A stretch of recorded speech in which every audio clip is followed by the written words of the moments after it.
I have an epic adventure for us. We're going to head over to Eastern Oregon. We're going to do some underground gold mining. We're going to bring the ore back, crush it up here, smelt it down, and I'm going to do something I've never done before. I'm going to refine down our gold and silver to a super high purity. All right, here's our first little obstacle. We got to go down this ladder down to the second level here. It's about, I don't know, 15 feet or so. So we'll get down here onto the lower level. And it looks like there was just a heck of a rain event here not too long ago, because there's a bunch of stuff that's all washed down here. So there's a bunch of water running down these, creating little gullies, and all this organic matter and junk washed in here.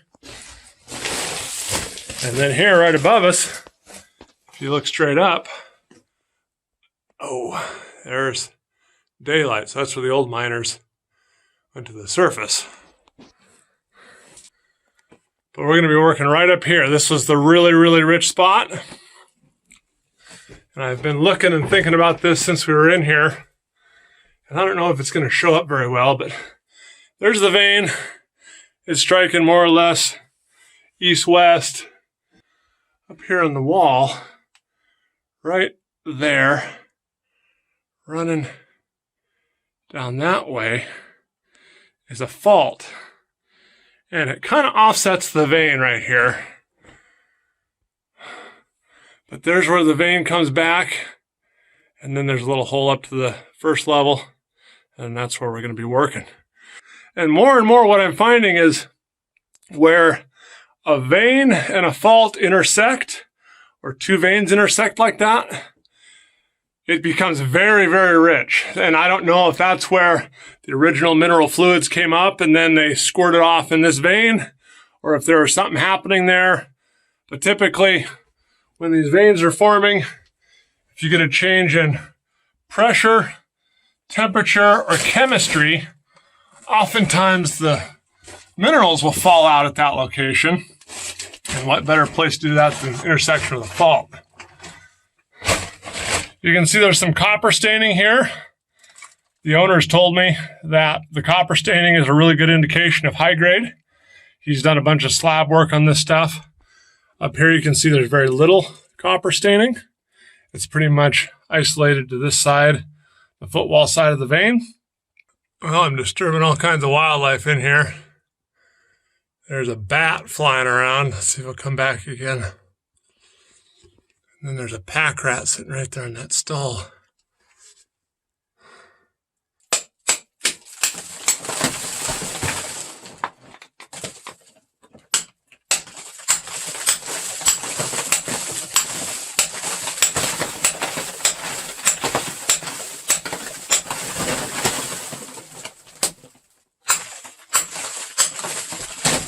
We're about 30 seconds into it here, and I've already found a huge piece of gold right there. And I should have got it in the face when I was sticking in the face, but I was so excited to get it out and show you guys. And then looking up here at the face, let's see if I can get this. There's kind of gold sprinkled all through it. There's a piece. There's some more up here. Right up here. I can't see the camera, so I hope I'm getting it here. But it looks like there's a little swath right here to here, that's just loaded with gold. And I'm in the copper area where the owner told me to go. But after, I don't know, 5, maybe 10 minutes, I probably got 50 pounds in the ground. I want to work on this big knob here so I can work it all the way back. There's some really good looking stuff back over here, but I don't want to be under there hitting. And this is all kind of ravelly ground in here and all these big knockers. I don't want anything to come down on my head, especially as I open up this hole bigger. I don't know what's going to happen. So I'm just going to be careful and just kind of not work with anything over my head. The ground up above looks really good. incompetent, so I'm just going to work this back a little bit. And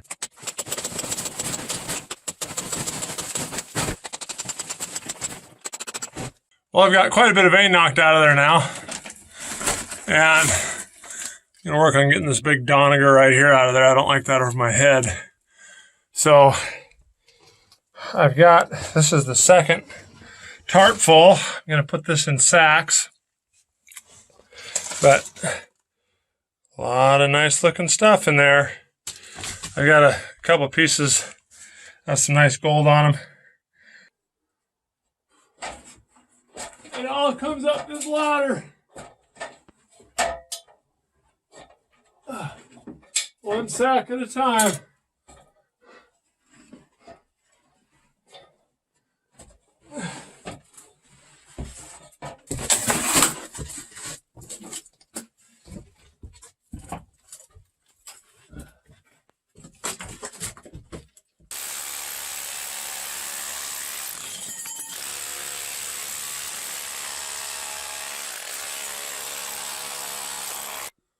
Well, I got a little ladder in my spot here so I can get up and chisel down from the top, and man, that is making a huge difference. Look at the pile of muck I got here. It took me about 15 minutes. I probably got 4 or 5 sacks there. And I really got a big old chunk out from the upper section of the vein there. And there's a level above me. And I think what happened is when they were going through and putting in this level above me, their blasts shattered the quartz down about a foot into the floor of that upper level. And so it made it all real loose, and it was super easy chipping. But now I've got this big knob here that is real hard. And I've got this little bottom of around here in the footwall. I think I may try and take out some of that footwall, and then I've got somewhere I can slab this hard vein into. Well, I dug a little bit around the footwall, that vein. It goes back in there maybe 8 or 10 inches. And I really don't like to be picking on the walls much because there's a big slab up there that worked its way down, and all this is just kind of hanging here. But it's on the footwall. I'm not too terribly worried about it. So I'm going to work on this chunk. If it was up on the hanging wall, you know, and hanging over your head like that big slab, that's no good.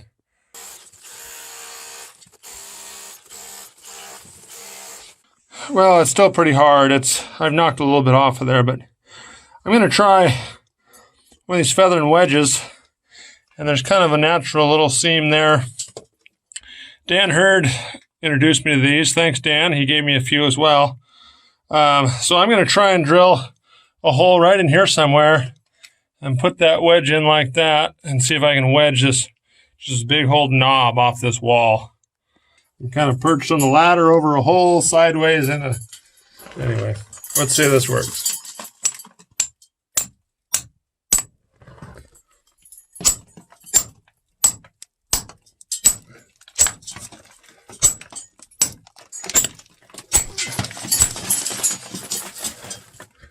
Oh, it broke something up.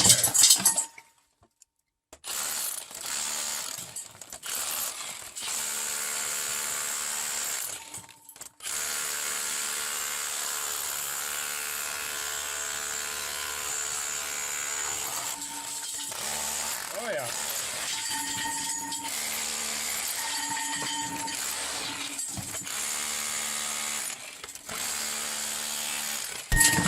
And it's coming.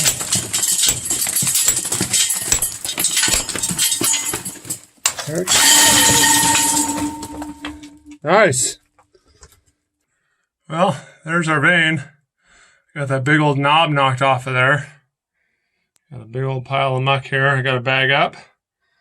All right, guys. There's all 18 sacks in the back of the truck. Every single one of those had to come up that ladder, through the underground workings, up the ladder, and then across to the truck. And man, oh man, am I tired. But we're all loaded up, so I'm going to head home. So I've got these 18 sacks that have the raw ore in them, And I'm going to start with putting them through this jaw crusher here. This is a 6-inch by 10-inch jaw crusher, and the ore is fed in this hopper. It'll crush down through these jaws and come out the bottom into a bucket. And once they're all crushed up into buckets, I'll bring them over here and put them down through the hammermill. The hammermill is going to take that 1/2 inch minus gravel, crush it down to 70% passing 30 mesh and 50% passing 50 mesh. There's a screen in the bottom half of the hammermill with 0.8 millimeter slots in it. We feed water into the hammermill through the side of the case and down through the top where the ore gets fed. That creates a really nice slurry, and everything stays in there until it can come out those slots down that orange chute into the distributor trough of the shaker table. Once the ore is fed onto the shaker table, it gets evenly distributed through these ports on the distributor trough, and all the dense material, primarily the gold and silver and any sulfides, fall down into these long grooves in the rubber, and all the precious metals and sulfides work their way across the table. Only the heaviest minerals can come up the long grooves, gold, silver, and the heaviest sulfides, such as galena. They'll work up onto the cleaning plane and down this edge of the table into the number 1 and number 2 port. As they work their way down the cleaning plane, the water from this water bar washes the less dense material away and back down the cleaning plane towards the grooves, and the gold and silver make a really nice clean line that works down into the number 1. There's a number 3 port here on the shaker table. This is where the middlings go. So most of the sulfides will end up here. There's a little aluminum splitter right here that you can adjust left or right, and that will cut the middlings from the tailings.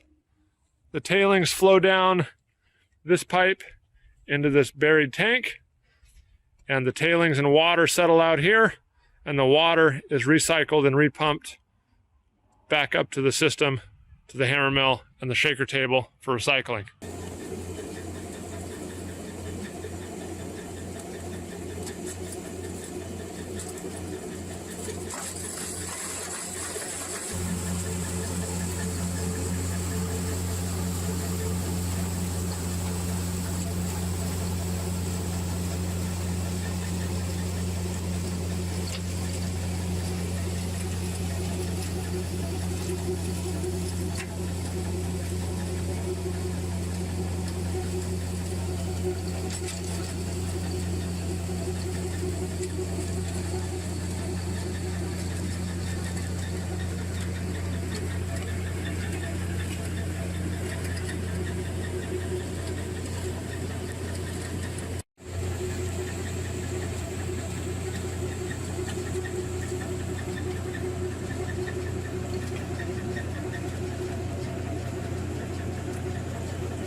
There it comes down, number 1. Can you see the pile of gold right there?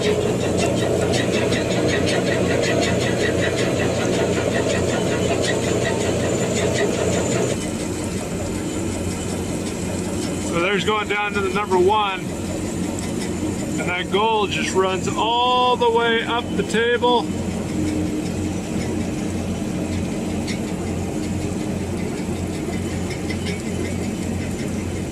It's super, super fine stuff.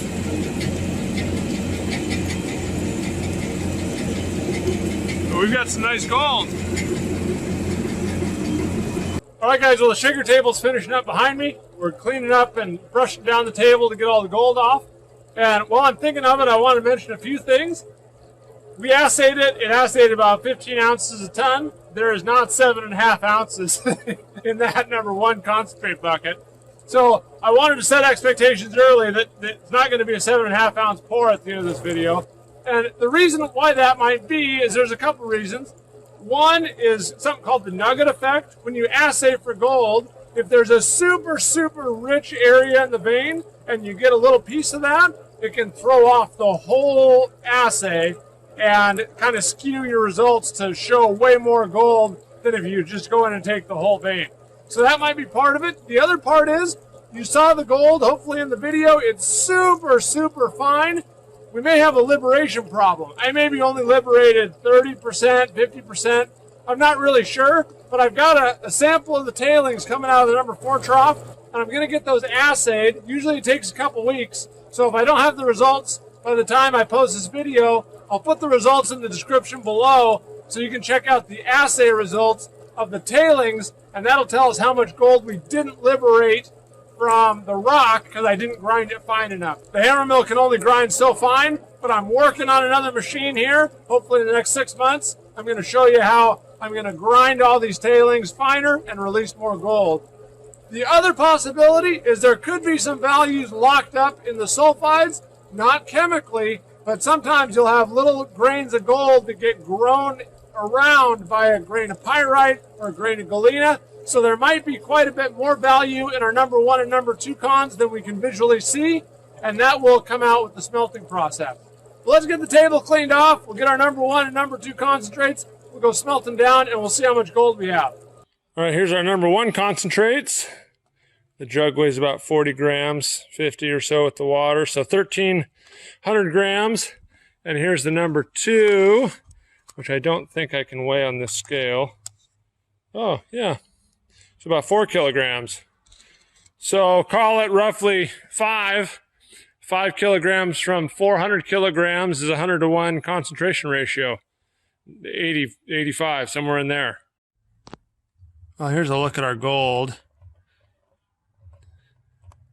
Yeah, and that was just kind of a quick and dirty pan. There's some in there. So that's our next step. We'll get this in the furnace and melt it down and see how much gold we have. And then over here in this pan is the panning tailings. So I'm going to smelt that down separate and see how much gold we have in the panning tailings. But there's this gray mineral over here, and it's super heavy. I believe it's galena. I panned a lot of it out, but it is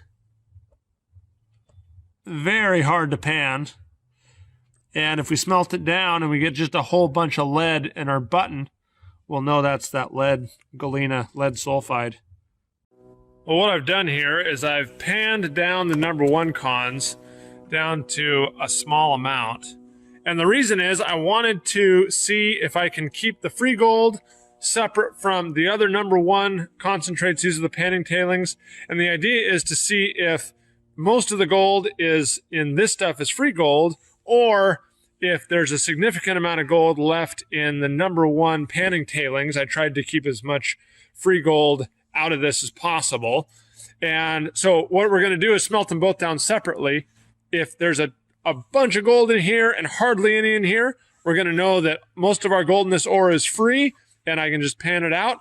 If there's half gold in here and half value in here, we're going to know that there's still a significant amount of gold in the sulfides from the concentrates, and we can just smelt them all down together and recover our gold. Here's the enriched number 1 concentrates that I panned out. I've got 86 grams. I think I've got enough precious metals in here, and I think that sulfide is galena, so I've got enough lead in there. I'm not going to add any lead collector. Here we are all mixed up. I edited the formula a little bit. I've got 40 grams of silica, 120 grams of soda ash, and I added 30 grams of potassium nitrate.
Well, we let the second pour cool down. Let's get this one weighed. It's cooled down enough I can touch it, and it should just pop right off of there. There we go. So there's that. That's from our number 1 panning concentrates. 24 grams. So that's about 3/4 of an ounce. And I can tell you from the assays that we did that this stuff should be about 70% gold and 30% silver, according to the assays. So whatever 3/4 of 3/4 is, what's that, like half at 0.55 ounces of gold. And it's definitely yellowish in color, but it's quite white.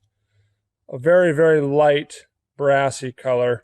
So that is less than I was expecting. I was hoping for 2 or 3 or 4 ounces. But let's see what's in that lead. That's from the panning tailings of the number 1. There might be quite a bit of gold and silver in there as well. Well, this stuff's cooled down a little bit now. But I've noticed since I've started using oxidizer that I get this interesting little layer on top. And so the potassium nitrate that I use must not mix with the slag. And so I get this separation on top of the pour. And that's why you don't see that surface of the sun texture anymore, is because this stuff is floating right on top and the surface of the sun texture is underneath. So I thought I'd point that out. I have not seen that before, but it's kind of cool to see them separate. But this is cooled down now. So let's, hopefully the lead's not molten at the bottom. Let's see what happens. Lead's still molten. See it here? Splattered out of there. Son of a gun. Well, this is a nightmare. This is exactly what I keep warning everybody about on these videos. I took the temperature on the top, and usually when the temperature's below about 500 or 600 degrees, the lead is solid in the bottom. But I'm wondering if this stuff on the top maybe acts as an insulation layer, and so this cools off faster than the stuff underneath. Let me take the temperature of this stuff right now. So, oh yeah, see, that's still 700 degrees. That's way hotter than the melting point of lead.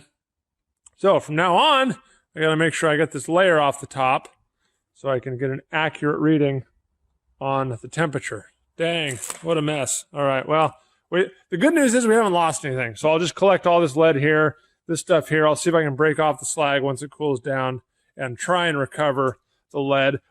Absolute worst comes to worst, we'll just smelt it all back down again and re-pour it. Holy moly, look at this mess. So I got lead stuck in the inside of the mold. I got lead dripped all down around the outside. I'm just gonna put it back in the furnace and re-smelt it.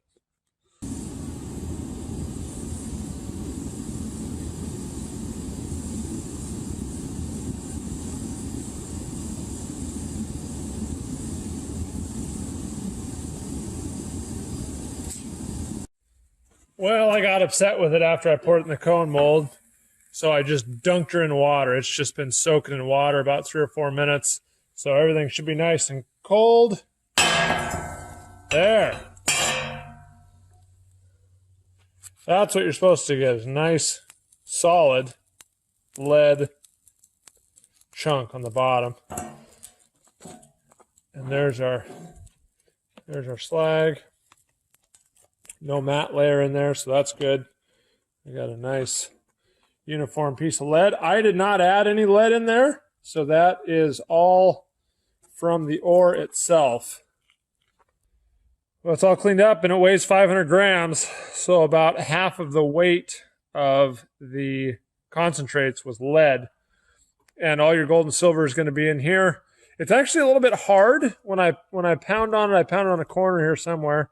And it's a little bit hard, so I'm wondering if we got some copper mixed in with it. But now we got to get rid of, I don't want 500 grams of lead. That'd take forever to cupel away. So what I'm going to do is show you my new trick on how to get all this lead out. So I'm going to take our lead block and remelt it down. So I'll turn it back on, but it's going to melt pretty quick. Then I'm going to pour it in water and cornflake it, and then I'm going to oxidize all that lead away. I'm just going to take our lead and pour it in a bucket of water.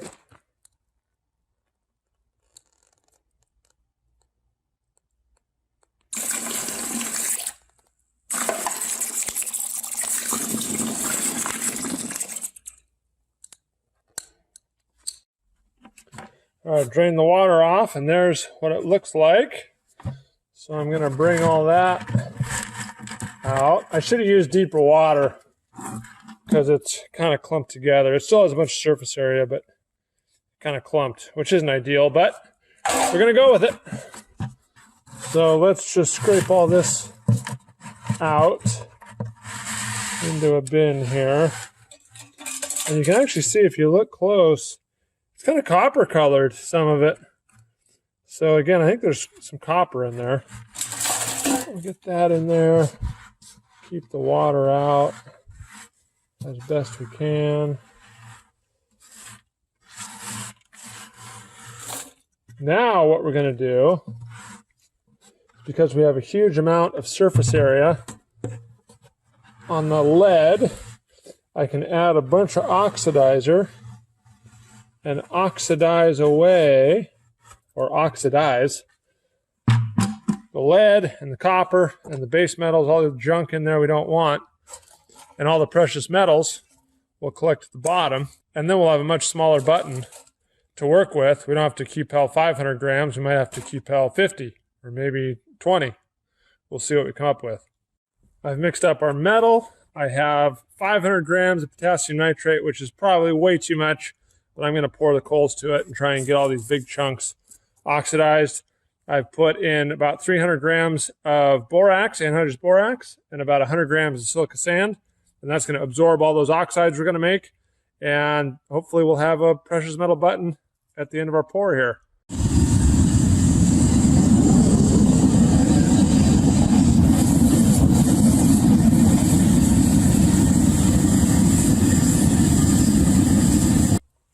All right, I had it in the water again. We'll see what happens.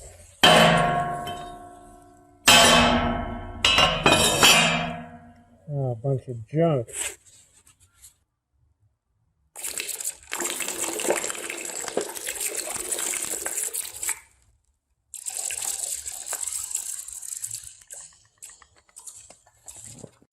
All right, here we go. Third time's a charm.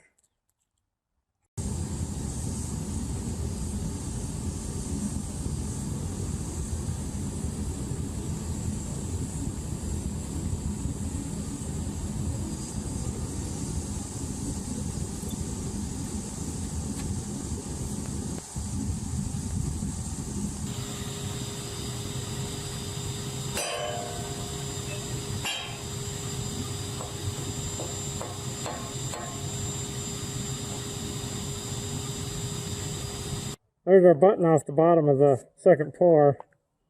Weighs 162 grams.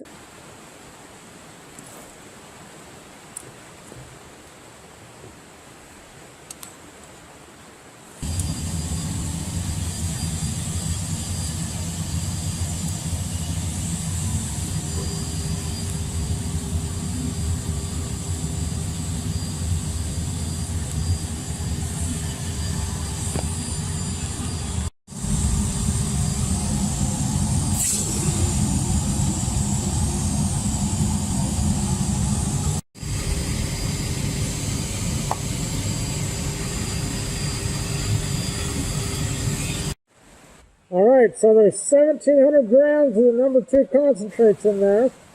I'm going to add 340 grams of silica sand, 1,360 grams of soda ash, and 340 grams of potassium nitrate. So it's 20% silica, 80% soda ash, and then an additional 20% potassium nitrate. I had to increase our crucible to number 20. And I'll do 2 smelts in there.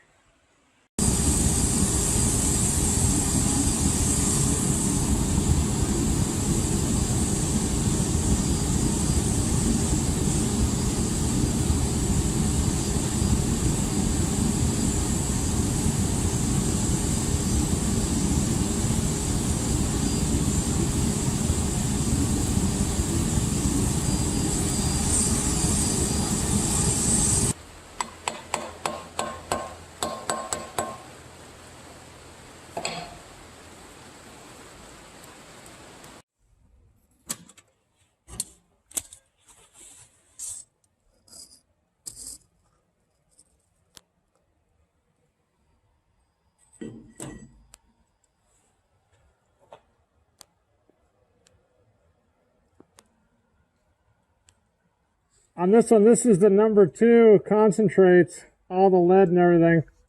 I oxidized as much away, and it looks like there's hardly any lead left in the button when I put it in the cupel, because it's about the same size. Well, there they are, all 3 buttons. The one on the left is the free gold that I panned out and smelted down the number 1 panning concentrates. The middle one is the panning tailings from the number 1 concentrates.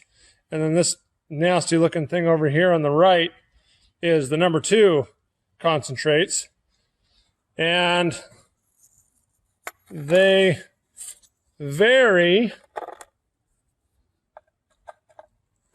in gold content. This one's the yellowest, so it has the most gold, probably about 70. I don't know if you can tell on camera. It doesn't look like it from when I'm filming, but this one also has a little bit of tinge to yellow, so that might be 50% gold. And this one is pretty silvery, and the silver sprouts give it away that it's more gold, or more silver than gold. So we have 163 grams. It might be half gold, maybe 60%. So what's that, 80 grams? That's a little over 2.5 ounces, I believe, of gold. But what this tells me is I have to do something that I've resisted for years. I'm going to have to make a follow-up video on these 3, parting with nitric acid and purifying the gold. This is the stuff from the number 1. I've cleaned it up a little bit more with cupelling, and I'm going to make something out of this later in a separate video. So I'm going to just set that aside. That's already nice, refined stuff that I can make into some jewelry or something. Now, the first thing I'm going to do here is I'm going to melt these 2 buttons together and get them cleaned up a little bit. They've got some junk on the back of them. They've got a little flux on the top here. So I'm going to use this melting dish, an oxyacetylene torch to melt them, and then I'm going to pour them in this little ingot mold here. And hopefully we'll get a nice clean metal ingot that we can then do our chemistry on. All right, we're gonna get started here, just nice and slow. I've got it up on a fire brick, so I'm not sitting on the cold table. And we're just gonna warm everything up here, get it all nice and dried out, warmed up, so we don't start breaking anything. And just start slow. You know, you don't need to be in a rush here. I'm gonna try this. I'm gonna turn the oxygen way down. I'm going to try and carbon this mold here so it doesn't stick. So there, that mold's got a bunch of carbon in it now. Now we'll work on getting this heated up and melted down. And I'm going to pour off of this lip, so I want that lip to be nice and warm.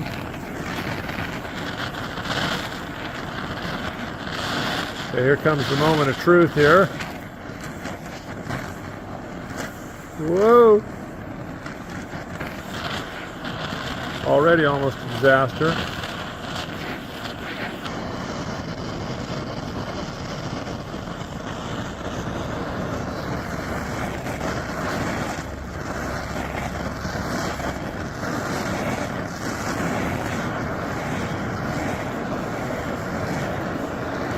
Whew. That was something, huh? I got a little bit of, when I tipped that thing, when I first grabbed it, I got a little bit of precious metal stuck on the edge there. I'm not going to worry about that too much. Let's see if we can get this flipped over. Oh yeah.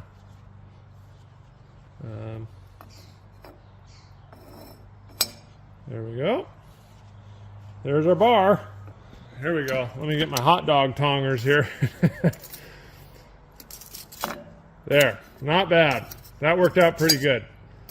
A little bit more practice, we'll have that down in no time. But now let's get another weight on this bar, and then we'll start the exciting part. We had about 100, almost 140 grams. So we lost a couple grams, probably, like I said, that junk on the bottom, a little bit of slag on top. But what is it? About 138 grams. But now I've got to figure out what carat this is. I got to figure out how much gold and silver there is in this. And I'm going to show you an easy way to do that using something that Archimedes came up with about 2,500 years ago. How this works is we're going to measure the amount of water that our bar displaces. So I've got a jug of water on here. It weighs almost 700 grams. I'm going to zero it. I'm going to use just a little piece of copper wire. I'm going to submerge it into water. That's 0.8 grams. I'm going to zero that again. Now I have a wet mark on my wire. There we go, 0. Okay. Now we get our bar, put it on the wire, displace it, or put it under the water. Back up to my wet mark. 11.9 grams. So that means our bar displaces 11.9 grams of water. Now we can calculate the density of our bar. It weighs 138 grams, I'm rounding for easy math, and it displaces 11.9 grams of water.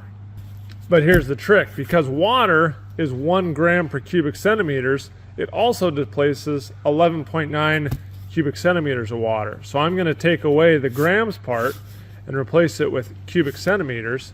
And now when I divide those two together, I get a density. And that equals 11.6 grams per cubic centimeter. That's the density of our bar.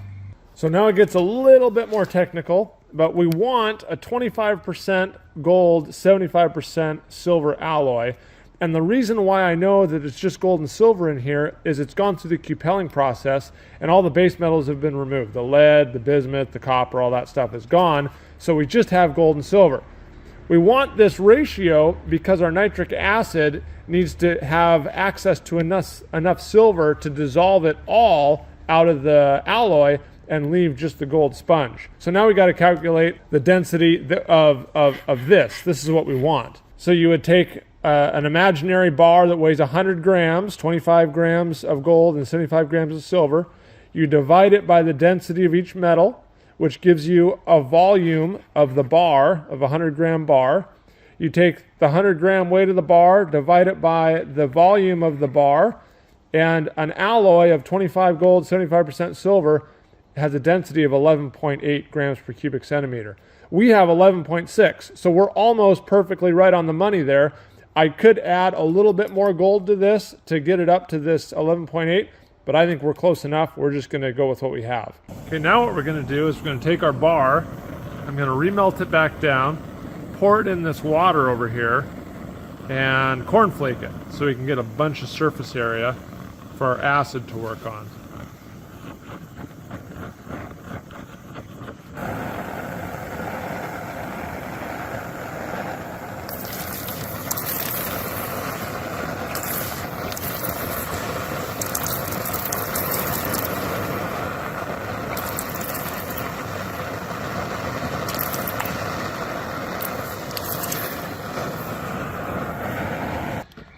There we have it.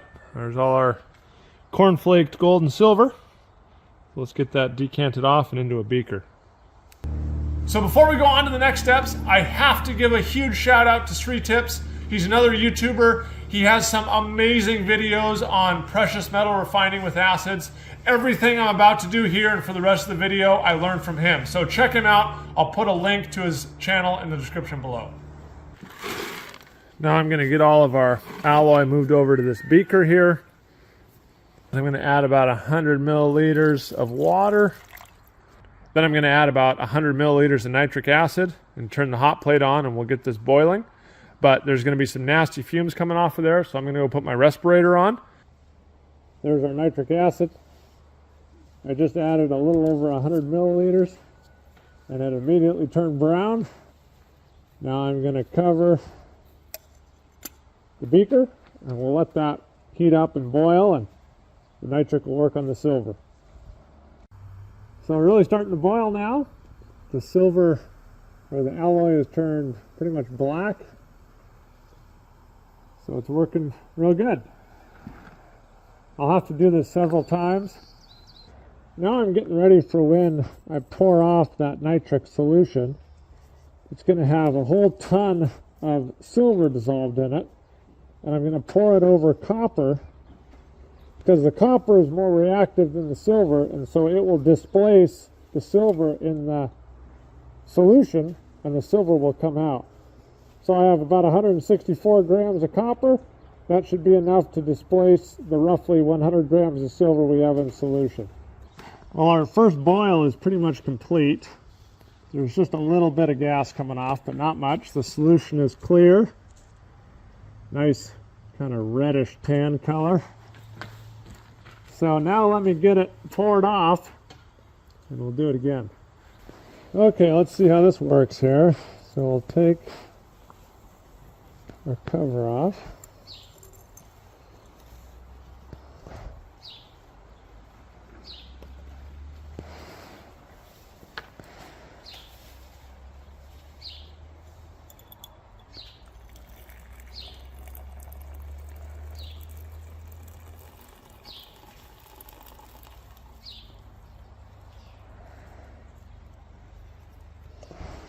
Oh, that's sludgy.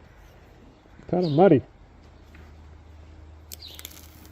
Okay, now I'll put some more water in.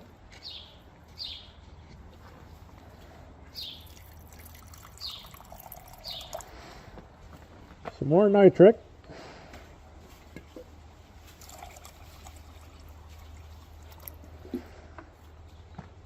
And we'll continue the reaction.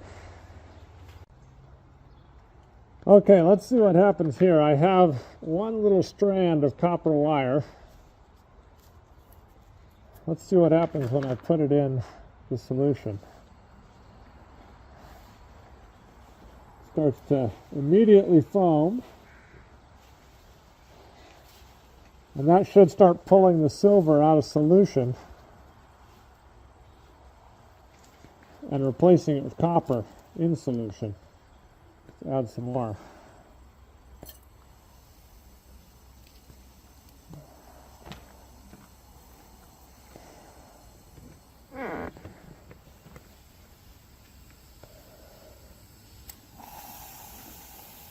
You don't add too much too quick. You can see the blue starting to form. It's actually turning orange. And as the copper goes into solution, it'll turn a nice, pretty blue color. So we'll let that work and see how that comes along. When I said blue, I guess I meant green. It's turned a nice, beautiful emerald green color. And looking down, you can see the silver coming out onto the copper wire strands.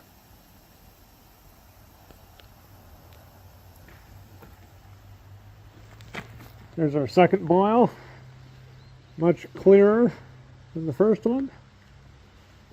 Still making some NO2, but not nearly as much. So we'll just have to see what happens. Well, our second boil is done here. No more brown gas. So I'm going to slowly pour it into here.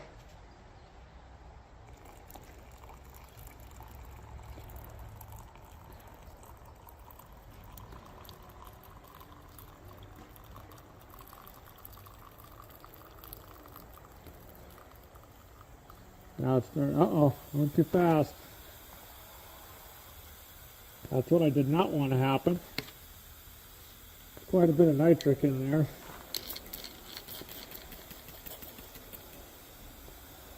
There's our brown sludge. So I think I'll do one more with the nitric acid and water.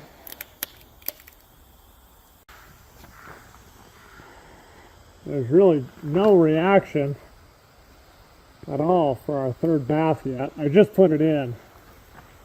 But as that heat gets going, we'll see if there's any more, but the solution is pretty much colorless. Our resistance is going like crazy. This is the copper wire. I almost boiled over there. You really don't want that to happen. So Got to be careful with that. Well, this is our third boil. It's been going about 20 minutes. There's no gas coming off. The solution's almost clear. So I'm going to decant this off and we'll filter out, hopefully, our very pure gold mud. I'm not going to pour it in with our copper solution yet.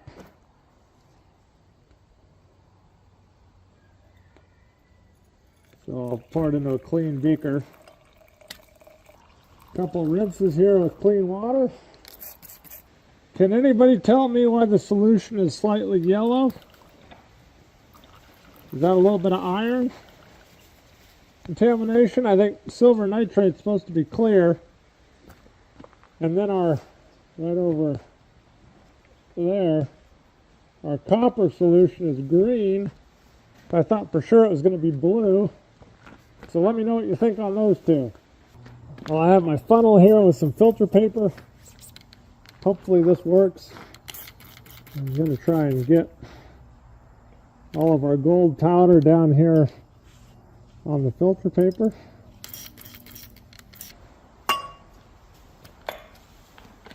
Okay, now we'll let that filter through, dry out a little bit. And the plan is to melt it down and get a nice shiny yellow gold bar. All right, I'm going to transfer this over. Now we'll burn it off. Okay, everybody, cross your fingers. This turns gold. I'm also going to use a new melting dish so we don't contaminate from any little bits of silver we had before. You want to be really, really gentle now with the torch because you've got essentially gold powder there, some of it. And you don't want to just blow it all over the place. I've done that in the past with placer gold and small hard rock gold I'm trying to melt down.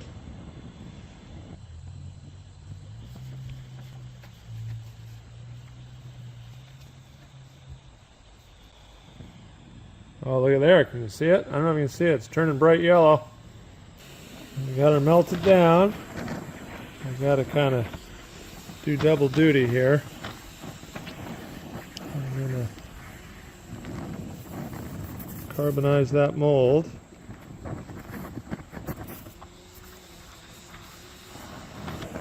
And here we go.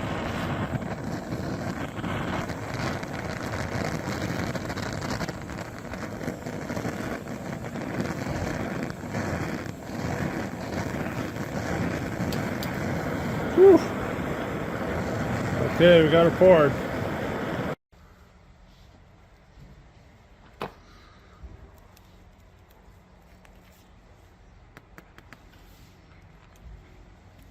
Come on. There. There it came. A little coercion there.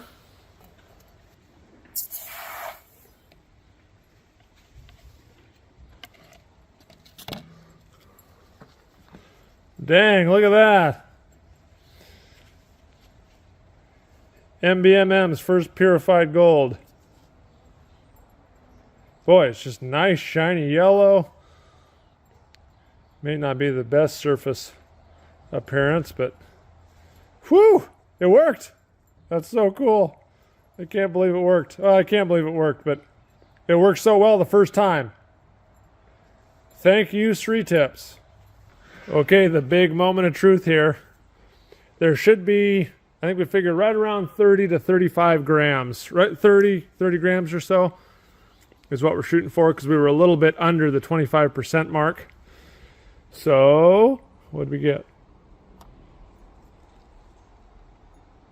29.65. Oh, just under an ounce. Just under 1 ounce. So there's a little under $2,000 of gold right there. Man, that is cool. Well, I've screwed up on the silver part. And a lot of you guys who are in the know probably saw this kind of slow motion train wreck happening from earlier in the video. I was all excited to put that fine copper wire in there because it had such a big surface area and help the reaction go along and get that silver precipitated out.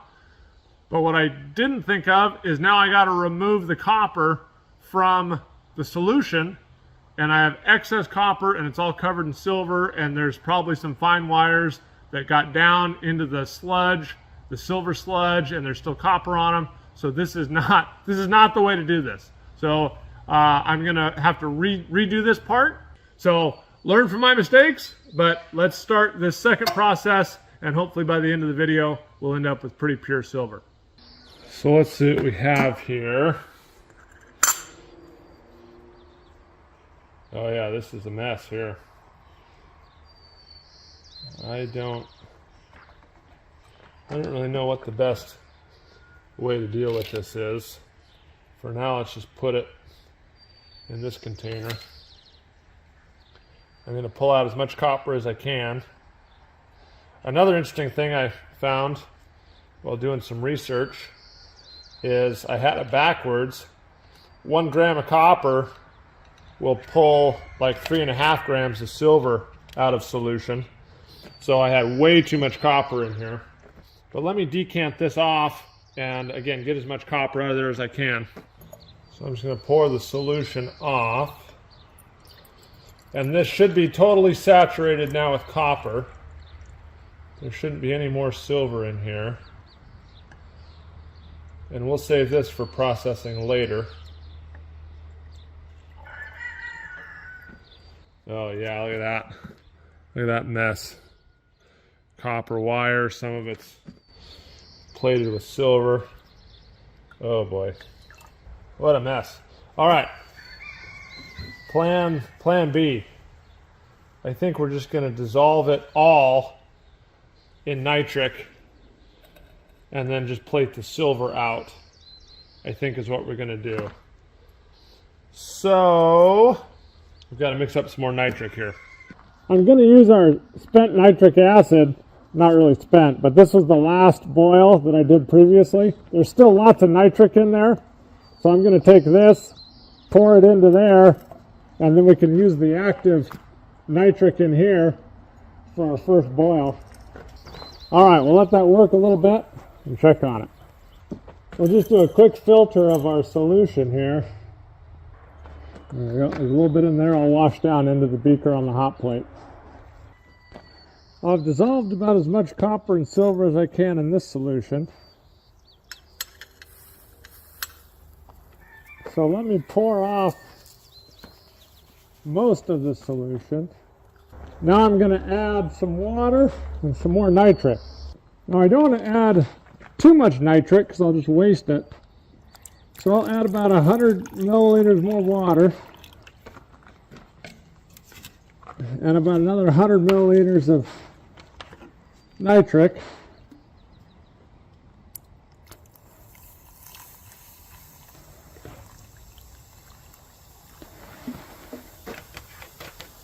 And if there's still some sludge in the bottom, that's bad, huh? Good thing I had my tray on there. Oh, we're just learning all kinds of things here. So here's the thing, I'm not scared to make mistakes, and I'm not ashamed to show you on video, because this is how we all learn. So I'm hoping we can just do this. It's a good thing I went and got some of these trays. This is a Goodwill deal at $2. Let's see if I just did it again. Hopefully not. So you want to add the nitric real slow. Now here are the solutions that I just poured off. They should be saturated with copper and silver. So now I'm going to use copper pipe to precipitate out just the silver, and then I'll be able to take the copper pipe out when the reaction is complete. Look at there, silver. So we're just going to put a couple of copper pipes in there. and let the silver plate out on those.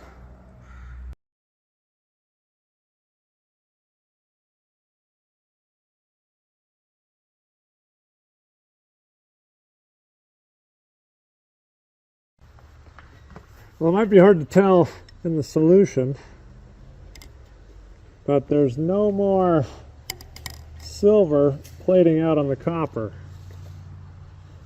So the copper silver reaction has gone to completion.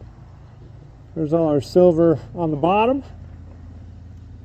Now I have this beaker over here I'll switch the copper pipes over to once it's done filtering, and we'll recover the rest of our silver. And this should immediately start precipitating out silver. There it goes.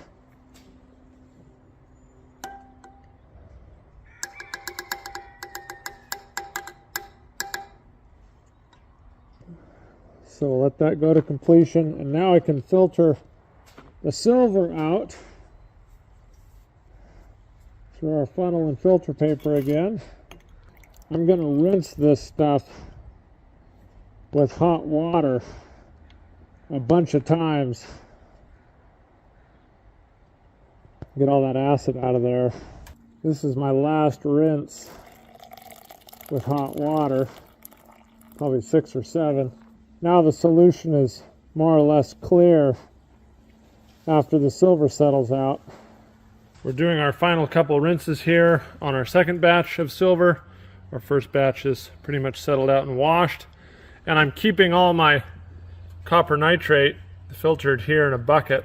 And I've thrown those copper tubes back in just so it can, if there's any residual silver, whatever, it can just sit there and percolate a little bit.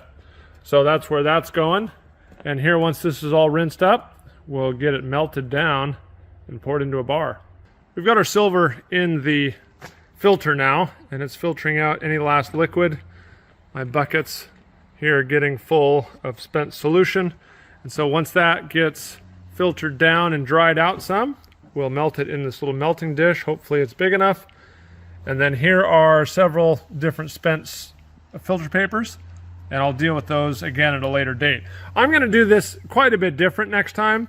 This was really cool because I really wanted the silver from that button out of the same mine. But if I'm just refining gold from, you know, wherever, I'll probably just put it all in this bucket, throw some copper in there, let it do its thing, and not worry about it, not try and refine the silver, because that little bar of gold we got, that was worth almost $2,000. This mud is worth like 75 bucks. And I spent 2 or 3 hours today working on this, spilling, making a mess, doing all kinds of crazy stuff, learning a lot of good stuff, learning a lot of really good things about how to do this. Lots of respect for those other guys on YouTube that make this look easy. But yeah, we'll get our silver melted down here, and that should be the final refining part of the gold and silver out of our mine.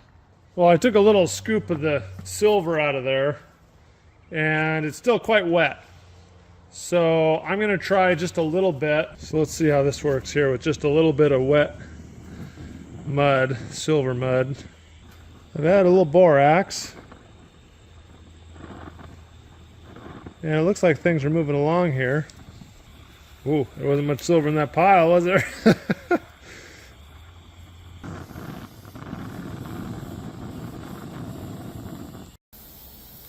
Now I'm just going to add more to the hot dish. Well, I got our bead molten here. It's not all of it, but this is not a very efficient way to do it. So I'm going to pour it in this mold. I'm going to try something different.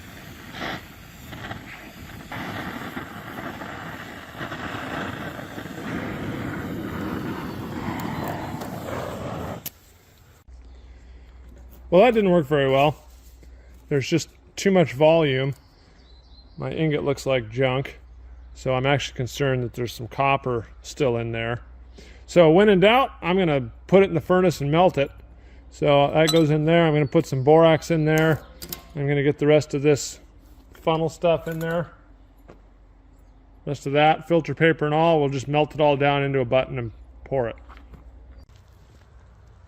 There's our silver mud, our filter paper, and a little bit of borax in a crucible. We'll melt her down. Hope this works.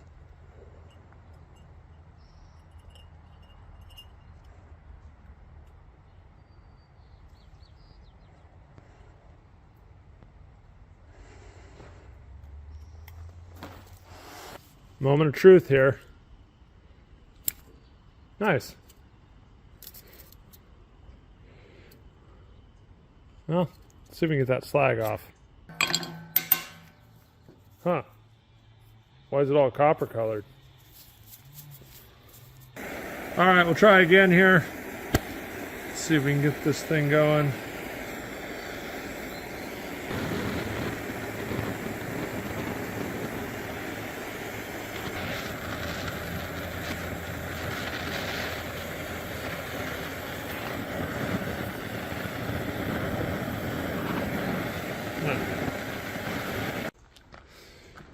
Well, that's the best I could get, and I'm really disappointed with it. Silver is apparently a lot harder. I must have done something wrong. I think there's a bunch of base metals in here still. I think there's some copper in there. So what I'm going to do is just back to what I know. I'm going to take a cupel, put it in there with a little bit of bismuth, and refine it as best I can, and then at least we'll get a nice shiny silver colored button. All right, before going in the furnace, we have 76 grams. Which, where did the rest of my silver go? I was expecting, I think, roughly about 105 grams. So I've lost about 30 grams somewhere in the filter paper left over in the solution. So I'm going to have to go do a little more research on how to work this silver. I've turned the furnace way down and I've let it cool down slowly. So hopefully we won't get any silver sprouts when I pull it out. Turn that off. There we go. See if we can get it out of there. All right, guys, well, let's continue to fumble our way through this. It's been the next day. A couple things I want to show you. I ended up with this silver button here out of the cupeling furnace. I tried to shine it up with a little HCl. That was a mistake because it turned the surface real gray, dull gray color, because I think it made silver chloride on the surface. So don't use HCl to clean up your silver. And also, I want to show you what I found in this bucket. I think I found the rest of our silver. So apparently, there was still a bunch of silver. See down there, the mud left in our solution. I guess I kind of rushed it there yesterday. And so, I won't make you watch it, but I will filter all this out. Then I'm going to smelt it down in a crucible and get all our silver together. So hopefully we can get up back to that between 100 and 110 grams we're looking for. The next step is to take our silver button and cemented silver, which is in the bottom of this crucible. This is the one I used the other day. And look at how pretty blue that flux is, that slag. But now I'm going to melt this down in the furnace, pour it into our cone mold. I've used quite a bit of borax, and I've added a little bit of potassium nitrate to try and oxidize off some of that last little base metals that's in there. We'll pour it into our cone mold, and then we can see how pure our silver is.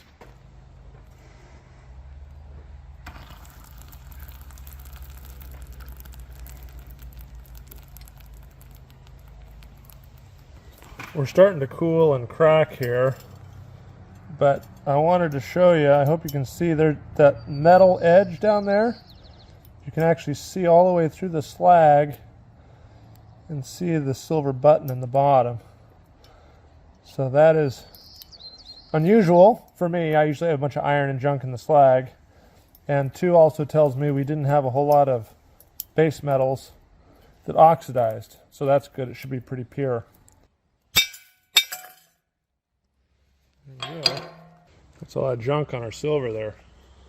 So there's our silver. Boy, it looks really nice. Nice and shiny. But there's some slag on it. But man, look at the color of that slag. Just sapphire blue. Beautiful stuff. Our silver button's all deslagged now. Nice and pretty. Let's see how much it weighs here. Should be, we're hoping between 100 and 110. 104. We'll take it. 104 is not too bad. And probably the rest is in the filter paper and stuff that I didn't deal with. So I lost a little bit of silver, but that's okay. We got 97% of it here in this button. Oh, slag's acting up. Just can't get over how cool that is. Well, now I want to try something that's probably crazy, but I'm going to give it a shot here. I have a melting dish in this furnace. It's up to 850 degrees Fahrenheit above the melting point of silver. And I'm going to sprinkle some borax in there.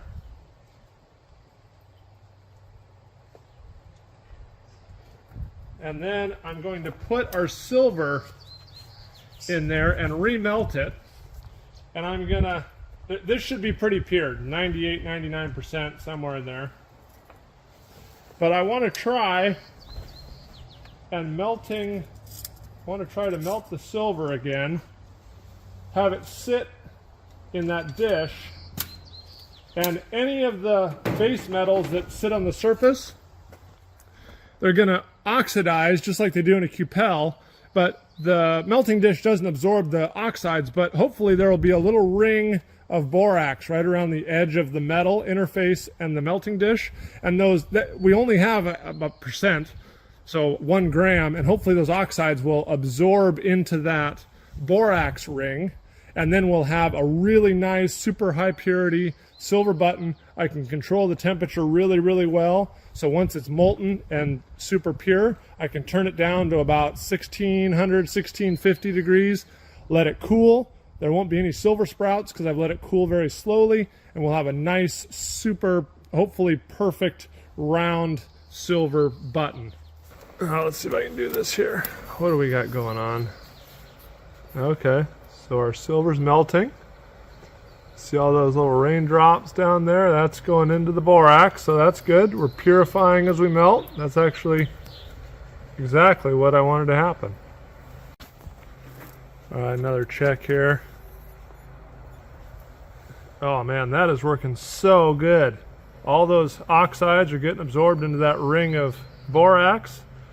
The key is to not have the borax cover the surface of the silver. So if you cover the surface of the silver, it can't get open to the oxygen, but man, that's working just perfect.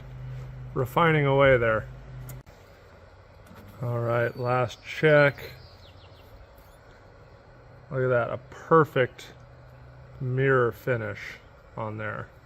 So that is as refined as I can get it. So now what we'll do is we'll turn it down.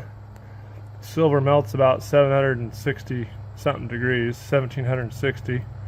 So I'm going to turn it down to about 1650, and that way it'll solidify while it's still very hot, and it won't have those silver sprouts and have silver shoot all over the place.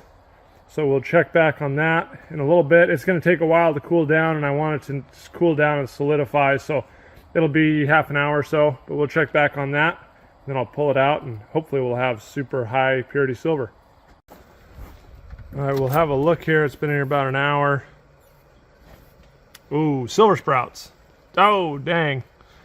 All right, that's not what we wanted.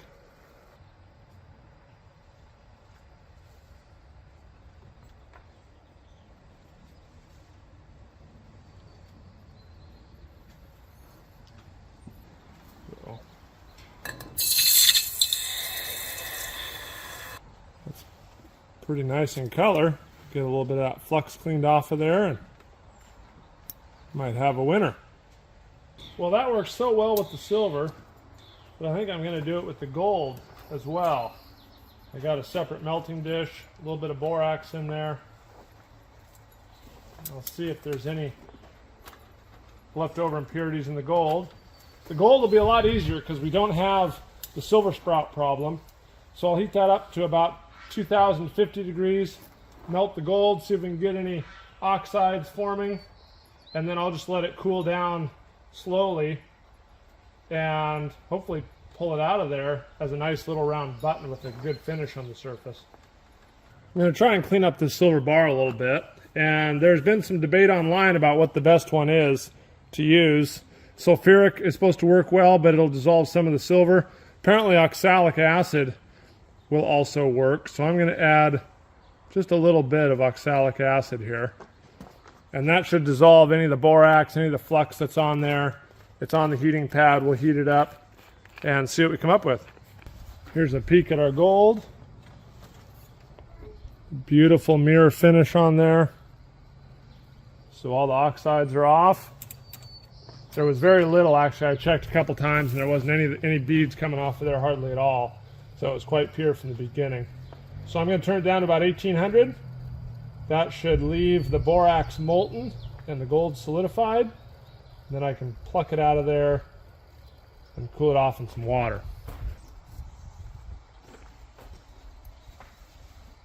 Well, it worked.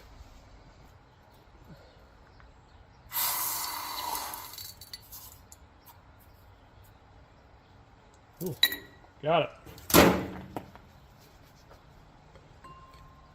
Nice clean borax, a little yellow tinge, but not much. And a beautiful gold button. Look at that. Man, that is cool. That is so cool. Well, our silver's in there. I think it's doing wonders on the silver, so I'll drop our gold in there too. Get them both cleaned up. We've been boiling about half an hour here. There's where we're cleaning off our slag. I don't know if sulfuric would be better or not. What do you guys use to clean up your precious metal bars? Well, I'm going to try a little bit of the sulfuric acid. See if we can speed this up. About 10% or so.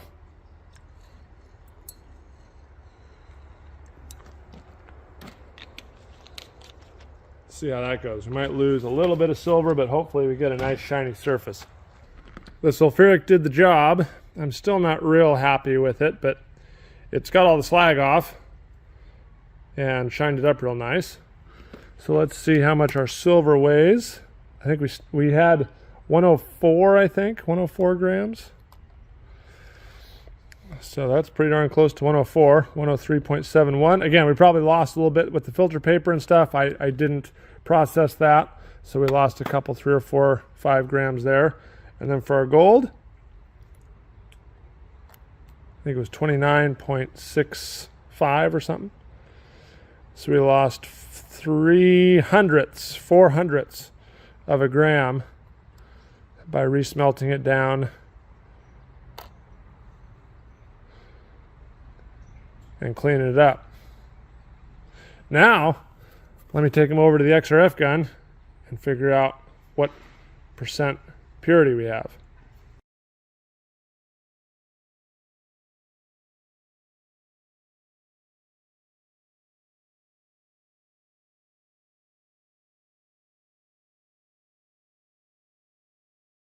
Well, now it's our ceremonial stamp here. M. There we go. Mount Baker AG for silver 001. I don't know how I'm going to fit all that on this gold now. There we go. Mount Baker AU 001 and MBAG 001. The first refined gold from Mount Baker Mining and Metals. Well, it's been a long process, a long journey, but I've finally arrived at refined gold and silver, parted, separate, gold and silver, really, really nice stuff. I do still have this bead here that I'm going to do something with later, but I want to give a big thank you to everyone who's helped me, supported me, and all the other YouTubers out there that I followed in their footsteps to come with this refined precious metals. And as a big thank you to all my subscribers and watchers, I want to put these two up for sale. A lot of you have asked me over the years if I'd sell you gold and silver. Well, now is your chance. These are going to go on eBay. I'll post a link down below so you can check them out in eBay. The other thing I get asked a lot about when I produce some really, really fancy, cool looking slag. And so I'm going to put this in a bag, and this will also be for sale on eBay, so check that out. And if you'd like to support us directly, you can check out Super Thanks on YouTube or also our Patreon page, links in the description below. So thanks everybody for watching. This was a huge video for me. I really appreciate all you guys watching. I hope you guys enjoyed it. Thanks again, and we'll see you on the next one.